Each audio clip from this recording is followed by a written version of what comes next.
Umar bin Khattab pernah beliau membeli banyak sekali kendi-kendi isinya minyak zaitun, penuh. Tujuannya dia mau bagi-bagiin ke masyarakat Madinah. Dari uang Baitul Mal. Diambil semua sama dia.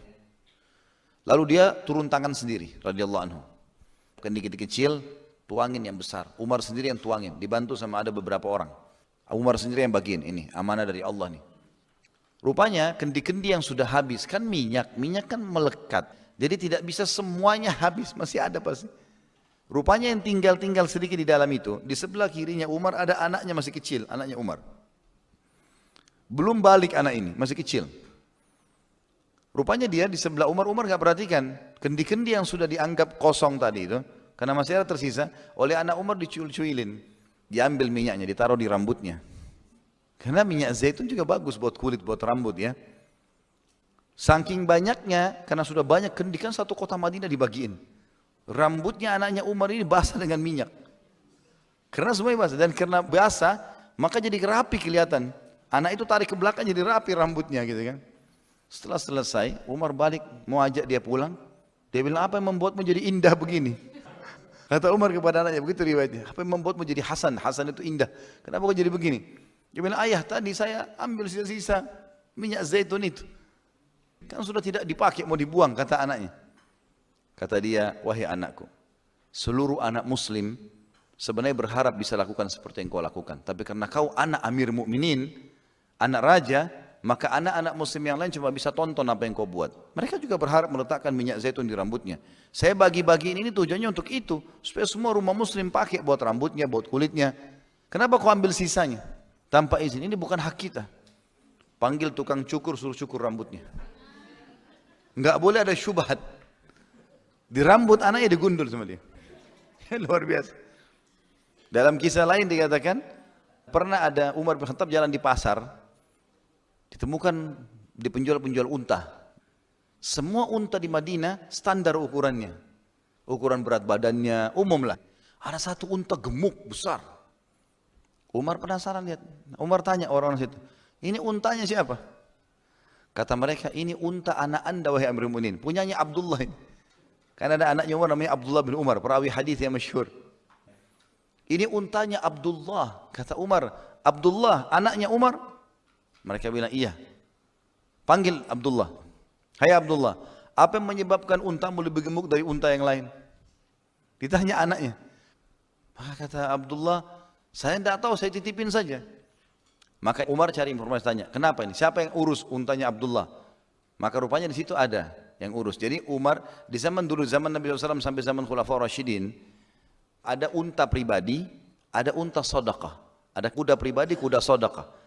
Ada juga kuda zakat, unta zakat, kambing peliharaan, kambing zakat, sedekah beda. Biasanya Nabi SAW buat peternakan sendiri untuk yang zakat-zakat sama sedekah ini.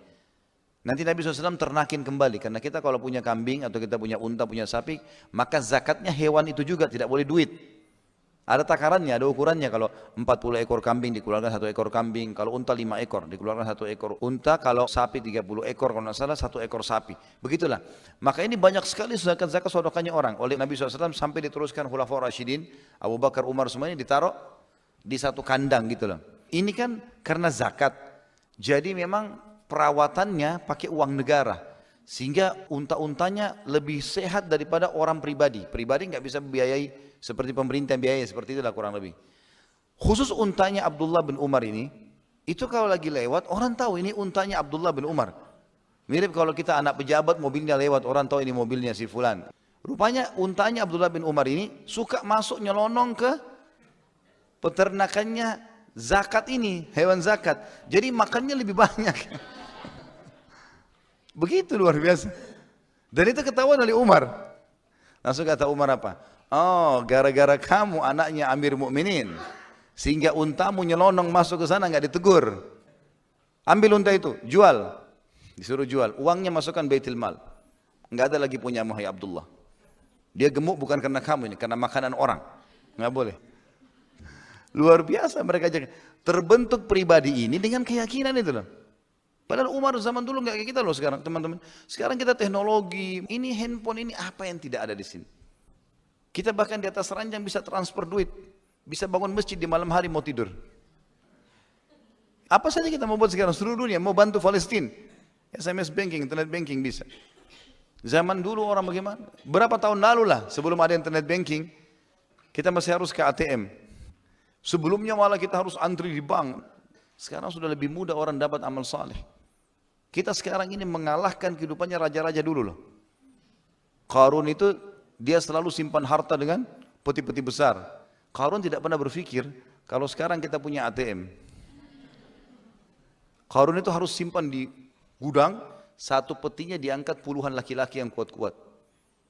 Kaisar Romawi dulu itu ada orangnya ahli khusus untuk merakit bulu. Bulu-bulu hewan dicari, dirakit dengan rapi sampai jadi besar, bulu besar untuk kipasin dia supaya rasa dingin. Kaisar Romawi tidak tahu sekarang kita punya AC. Pencet selesai, dingin. Kisra dulu, Persia, itu kalau mau minum dia pakai kendi, kendi itu dari tembikar asli. Kisra keluarkan instruksi, khusus bahan ini nggak boleh ada yang pakai, dia sendiri. Itu kalau ditaruh berapa menit jadi dingin airnya. Orang-orang di sekitarnya cemburu lihat Kisra minum dingin. Kita sekarang 300.000 dapat dispenser. Semua orang bisa dapat. Berapa tahun lalu, orang pergi haji masih pakai kapal laut. Saya lihat nenek-nenek dulu, saya sempat waktu saya masih kecil, kalau mereka cerita, pergi haji dulu sebelum kemerdekaan gitu ya. Itu 2 bulan naik kapal. Kita sekarang duduk di dalam pesawat AC 9 jam sudah sampai Jeddah. Jadi kemudahan ini jangan disia-siakan ini.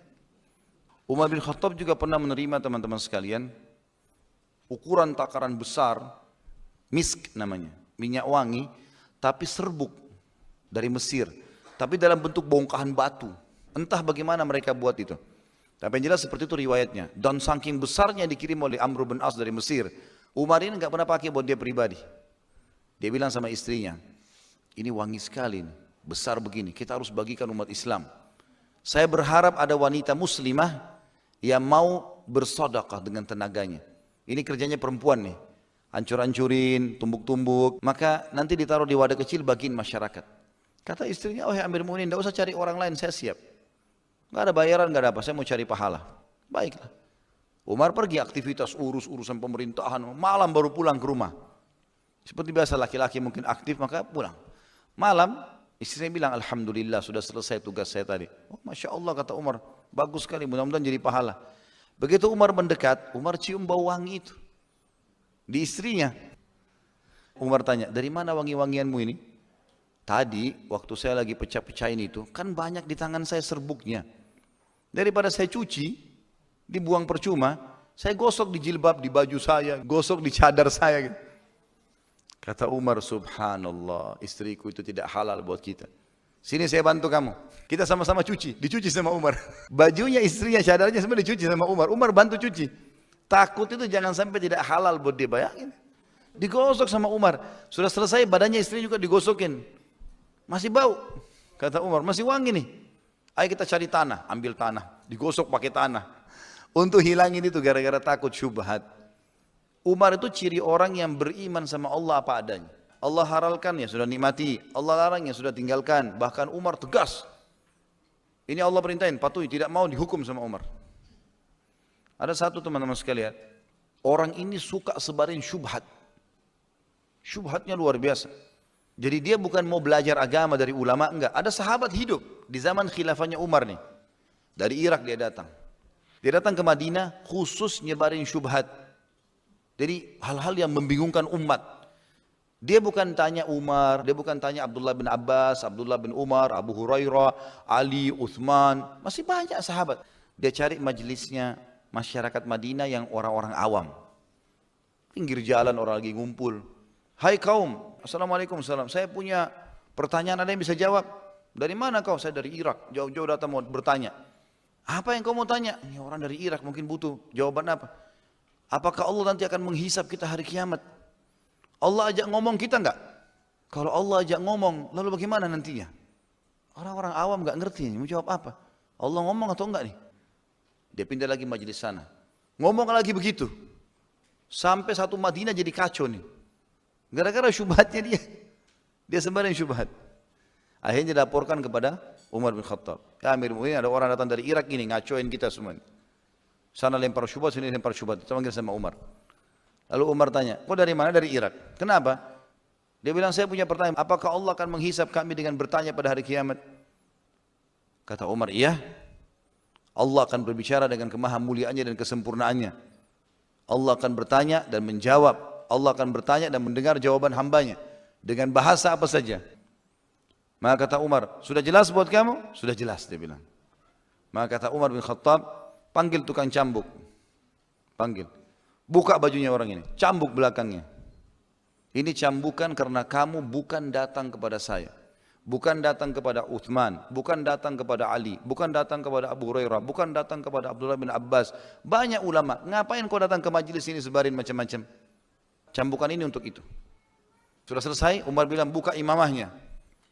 Buka, cambuk kepalanya. Sudah dicambuk kepalanya, kata Umar, masih ada syubhatmu? Dia bilang tidak ada lagi. Udah, sampai orang itu disuruh pulang ke Irak. Sampai Umar bin Khattab mati, Uthman bin Affan juga sudah mati. Terakhir, Ali bin Abi Thalib. Keluarnya kaum Khawarij di Irak.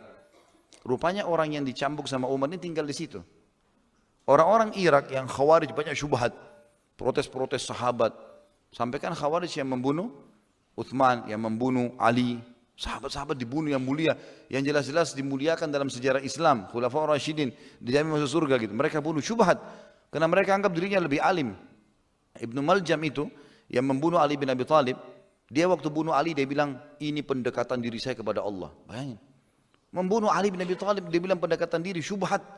Gak belajar dari para ulama, jadi ngaco ini. Dia pada saat mau dikisos, dia bilang sama pengkisosnya, pelan-pelan kuliti saya mau rasakan penyiksaan di jalan Allah.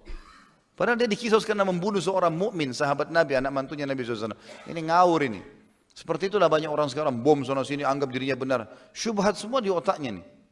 Rupanya orang-orang yang mau membunuh Ali bin Abi Thalib, memerangi Ali bin Abi Thalib dari kaum Khawarij, sempat aja ini orang yang dicambuk sama Umar. Hai fulan, orang yang dulu cambuk kamu Umar sudah mati. Kami sekarang mendukung banyak idemu, kami juga punya banyak syubhat nih. Apa dia bilang? Dia buka bajunya, dia buka imamahnya, dia bilang, punggungku sama kepalaku sudah dididik oleh Amir Mu'minin Umar bin Khattab untuk tidak lagi ikuti syubhat. Umar pendidikannya luar biasa. Mendidik orang kapok udah, nggak mau lagi buat gitu-gitu.